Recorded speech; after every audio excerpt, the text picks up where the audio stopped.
and good evening. I'm Melissa Idris. Welcome to Consider This. This is the show where we want you to consider and then reconsider what you know of the news of the day. Now, to mark World Refugee Day on June 20th, the Asia School of Business, in conjunction with the UN Refugee Agency, UNHCR, recently hosted a conference on refugee studies and forced displacement. Now, our guest today had presented her insights from the Global Challenges Research Fund project on access to and the impact of early childhood education on refugee children in Malaysia. So we welcome to the show Dr. Kimberly Kong, who's a senior lecturer in early childhood education and child development at University Science Malaysia. Kim, thank you so much for being on the show with me today. I really appreciate you taking time to speak to me, and I'm interested to learn more about your research. So maybe we can begin our conversation with you sharing the objectives of you looking into early childhood education for refugee children. What was the initial impetus in focusing on this area? Yeah, so this research actually came about as a grant funded by the British government. It's called the Global Challenge Research Fund. And this fund provided money to 12 research teams around the world to focus on early childhood education. And there are 3 criteria to the grant. And first is that it has to be on an aspect of early childhood education. Secondly, it has to take place in the global south. Mm-hmm. And thirdly, the research team must comprise of research members from a UK institution and also researchers from the global south where the study is supposed to take place.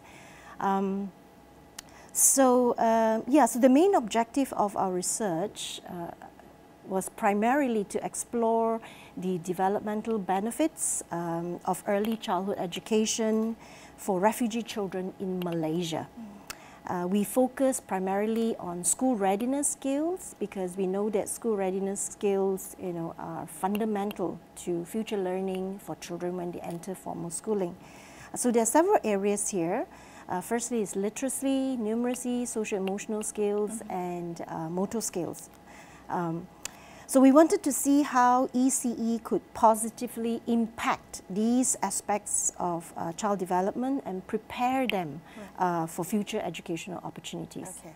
Well, the second objective was to gain a better understanding of the context in which ECE is provided for refugees in Malaysia.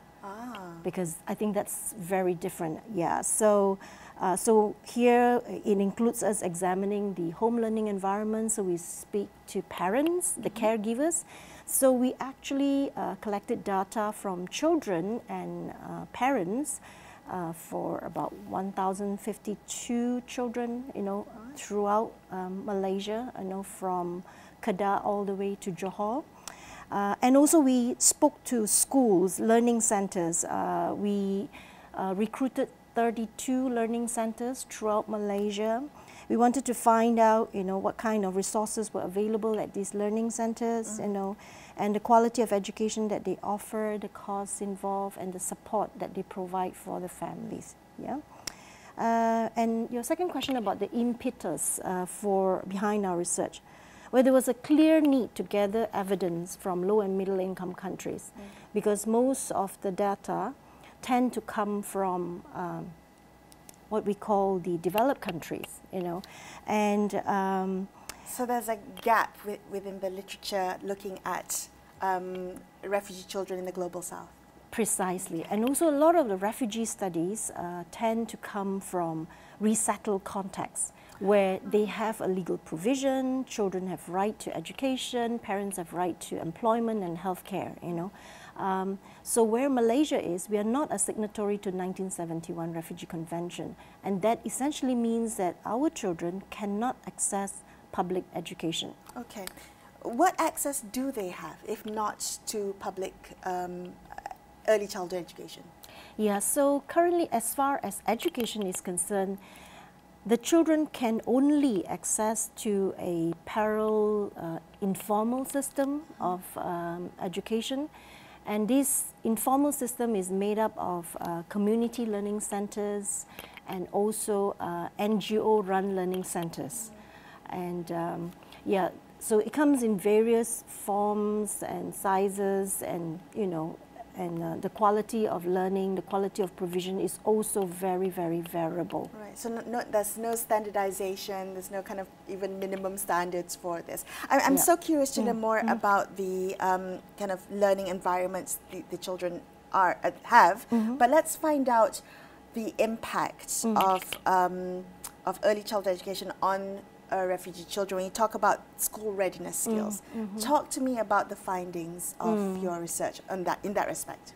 Yeah, so so we uncovered several significant findings, and one of the key questions that we have is that we want to compare children who have access to preschool education versus those who do not have access to preschool education, and we want to measure their school readiness skills directly, because very often studies tend to depend on second-hand information. They interview the parents and they interview the teachers on how the children are doing. I mean, while it is still valid, but sometimes it can introduce some biasness. Yeah. So in our study, we intentionally chose a tool called IDELA, International Development Early Learning and Assessment.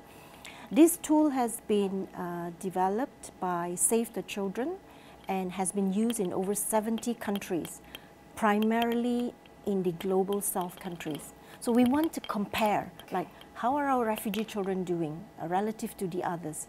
So we find that children who have access to early childhood education, they have marked, improvement or performance in literacy and numeracy.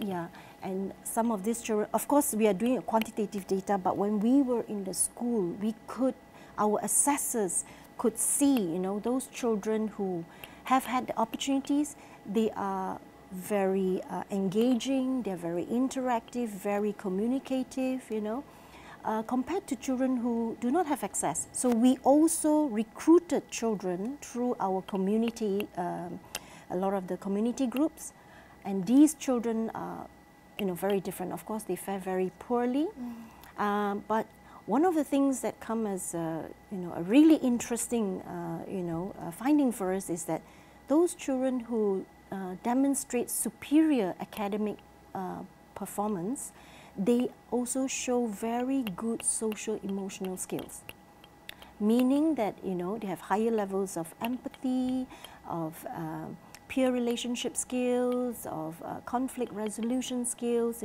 So in other words, early childhood education does not only help to develop academic skills in children, but also the social and emotional competence. Right. Yeah. So how did that also impact motor skills? Was there any gender difference? Did you find there was a difference between young boys and young girls of that age for the children? We find that the girls were a bit more disadvantaged in terms of social emotional skills, but not the boys. But we also find fine motor skills, as very closely related to their participation in early childhood education, but not gross motor skills, meaning that children who have had opportunities to attend preschools, their fine motor skills such as drawing, folding, writing, will be much better than those children who do not attend school. Now we think that is because when you go to preschool, you play, you do Play-Doh, you do cutting, you fold, you tear, and all these will equip them with the fine motor skills. And fine motor skills is very much needed when you have to do writing. Like, for example, when you have to write your name, for example, when you have to do writing numbers. Yeah, so they are all interrelated. And we think that we do not see the difference between the two groups in gross motor skills. Maybe it was because we collected the data during the pandemic. Oh, I see. Yeah, so this study kind of took place right after schools reopened, like at the tail end of 2021. I see. So the period before that means that they had no access to physical early childhood education? Yes. So we have schools that totally do not have access. So we would consider them as having no access. Not because they are not enrolled in schools, but because their schools are so under-resourced that there was no way for them to provide any kind of online learning or remote learning. Whereas those who have access are children who are enrolled in schools and there is some form of online learning taking place. Yeah, so you can see that even in such challenging circumstances where they're not attending school every day, where they don't have a teacher in front of them every day, but yet we are seeing the evidence of participation in early childhood education. Wow, yeah. That's remarkable. How difficult is it for the families of refugee children, for the parents, to access early childhood education for their children? Are there variables within the family, or are there barriers that they really need to overcome to ensure that their children have access to ECE? Yeah, so it's there is currently what I would call inequitable access to early childhood education, meaning that some communities face barriers at a much higher level compared to the others. For example, more than about 80% of the refugees in Malaysia are predominantly Rohingyas from Myanmar. And yet the participation rate of Rohingya children is the lowest. So like in our study, we have to oversample the Rohingyas because we're not finding them in schools, they're not enrolled in schools. And so we have to go to the community, and a lot of the children that are represented in our studies, they are out of school children. Did you find out why? Yes, I think it's because it's awareness, firstly, because 95% of the Rohingya parents, mothers whom we surveyed, did not have any education at all. Themselves, precisely. So, and when we run the models, the statistical model for our study, we did find that parental education makes a difference, especially maternal education and the age of the mother. Because I'm not sure whether you are aware, child marriages is very common among the Rohingya community.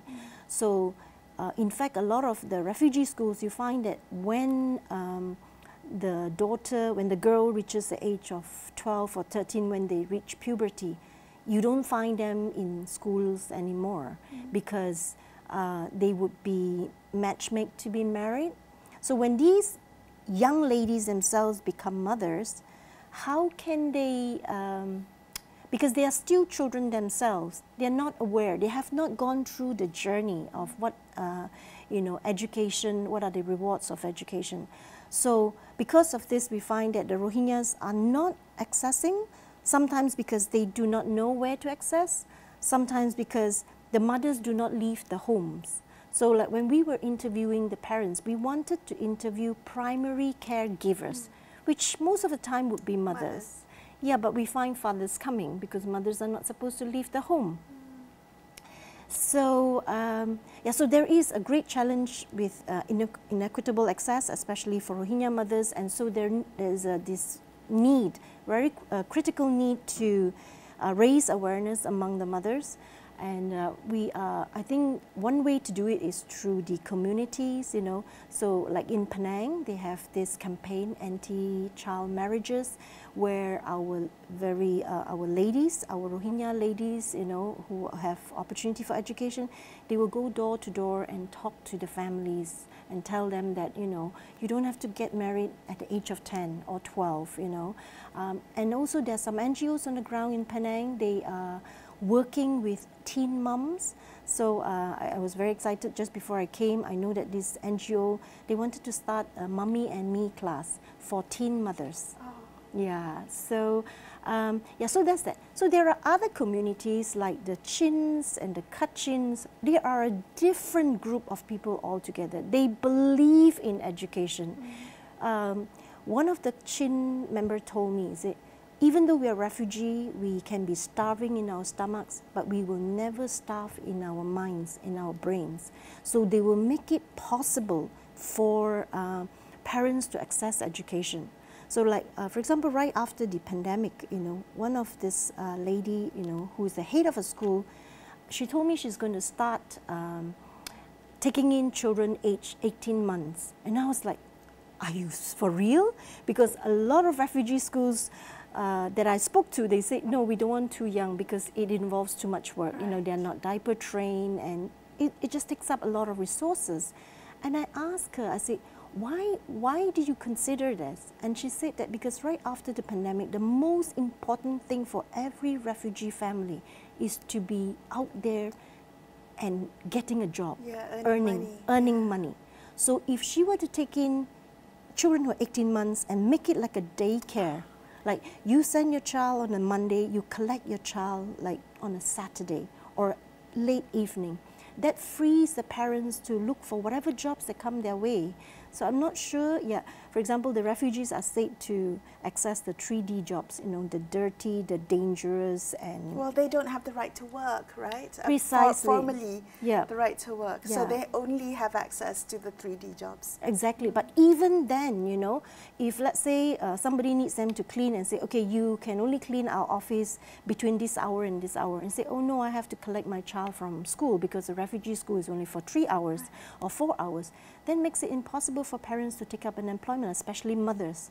So these are mothers, you know, coming together and say that, you know what, some of us will become carers and teachers in these schools so that we can empower the other women to go out and work. So with this kind of community, then the access to early childhood education is kind of, you know, a lot more possible. Yes. Yeah. That's very encouraging to hear, but talk to me about the challenges that these ECE teachers or educators or caregivers and providers face, because they themselves are either within the refugee community or NGOs struggling to make do with whatever resources they have. What difficulties do they face, and how can government and society better support them? Right. So so for teachers or refugees themselves, I guess their challenges is many-fold, you know, because they would have come from backgrounds that may have been filled with trauma, you know, and they have to deal. So a lot of times, a female teacher who is also a caregiver at home, providing for her own children, taking care of her husband, you know, and having to work. So they would do the minimum possible. They can't really attend trainings, you know, they would have helped them in a long way. So a lot of these schools that are run by the communities, you find that it's not that for the lack of wanting to do better, but they're very, very constrained. And the salaries that they get from refugee schools mostly come from, you know, the fees. You know, and like in the Rohingya community, paying 30 ringgit is a lot. It's a big deal. Yeah. But for the Chin community, they are willing to pay 300 ringgit because they really believe in it. So while the teachers have, you know, all these challenges, but we also see, you know, how the amount of the value that they place on education, right? So there's another question about the other refugee teachers who are non-Malaysians. It is also very challenging because NGOs have to constantly lobby for funding. They have to find ways to raise funds. And so until and unless our government has a policy to include refugee children, you know, we don't have a system that is stable and inclusive and even sustainable. What are the learning centres like? I've been to the Chin Learning Centre and it's a loving and warm space, but it is bare bones. Yeah. What have you found in your research? Yeah, so like I said, you know, there's you know, a continuum on how the learning centres look like. Some could be just in the home of a teacher. You know, like a teacher would take in 40 students in her 800 square feet flat. And they're all sitting on the floor, and, you know, children are very packed, and all they have is a piece of paper. So that could be a learning centre. And there are other learning centres. A lot of the learning centres, especially in Kuala Lumpur, will be in shop lots. Yeah. Very nondescript from the outside. You wouldn't know that it's a learning centre, you know. And interestingly, a lot of them will be located above spas or pubs or nightclubs. Wow. Because I guess the rent will be cheap. But not the most conducive for young children. No, yeah. So the safety measure is also one aspect, because I've been to places where we're so worried there are like big windows at the end of the room, and the children have no place to play, and children being children, some of them are just full of energy. They'll be racing up and down during their free time, and we're just so worried that they will run towards the end and just, you know, crash. An accident, right? And I hope that doesn't happen. Yeah, but there are also other schools, you know, learning centers which are housed in madrasas, which are housed in churches, which are housed in temples, you know, because these places of worship, they usually only are in use during certain times of the week, like in the evenings or during the weekends. So NGOs partner with these places of worship and ask them, is it okay if we use your madrasa during the day, you know? So that's also one way to reduce the operating costs, because the single most expensive operating cost for any refugee learning centers is the cost of rental, because they don't own any of these buildings. Yeah. Your research is so important to fill the gaps within the literature of early childhood education, particularly in the Global South. What message or what would you like to come out from your research? For the policymakers, for the public, what message do you have regarding this issue, and where would you like to see the future of refugee education head towards?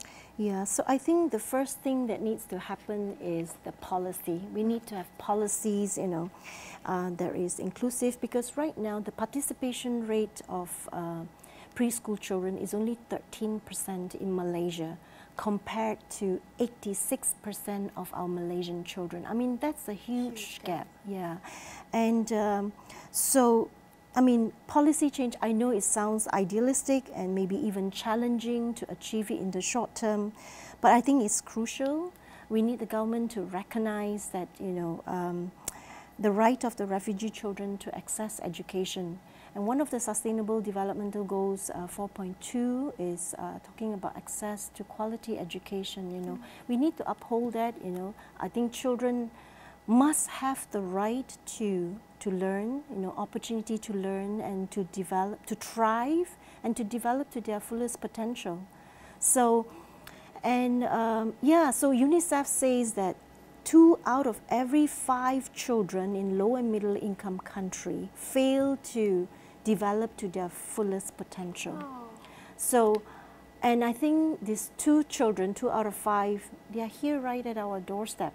So hopefully, you know, as a society, as a government, you know, we can change that narrative, you know, and I think, you know, the organizations, the NGOs, the community learning centers, I think they're doing amazing work despite the constraints that they face. You know, if you take a journey, you know, into some of these learning centers, like when I saw some of the progress of these children in some of the learning centers, I say they are comparable to Malaysian children. Yeah, so that's one message. I guess the second message is talking about quality of education, because it's one thing to provide access, is another thing to ensure there's quality. Yeah. Right. So this is where I think when the quality of the teachers, because a lot of the refugee teachers, teachers in refugee schools are refugee themselves. So they need training, but not just any kind of training. The training must be contextually and culturally sensitive to their needs. So I have a PhD student, she's amazing, you know, she has worked with an NGO and now she decided to do a PhD. And she is coming up with a trauma-informed approach to training the teachers, like finding out the teachers' needs and trying to bridge that. Yeah, so I think, and for the public, you know, anyone who is, if you're a professional in the area of psychology or well-being or education, this is where you can advocate for policies, educational policies, and also to support the people on the ground. provide your expertise to train these teachers. So yeah, from the conference yesterday, I'm so encouraged to find that there are a lot of people coming from outside. So we have a lot of, at least I know of two, Fulbright scholars from US coming here, you know, looking into refugee education, helping our teachers, you know, to be better teachers, you know, providing them with all this psychosocial training and so on, you know. So I would like to see more Malaysian teachers and more Malaysian professionals and to we get have involved. so many. We have Yes. the brains here. Hopefully they can also contribute to this really important work. Dr. Kim, thank you so much for being on the show with me and for sharing your work and your passion with us on the show today. I appreciate it. Thank you. Thank you. That's all we have for you on this episode of Consider This. I'm Melissa Idris, signing off for the evening. Thank you so much for watching, and good night.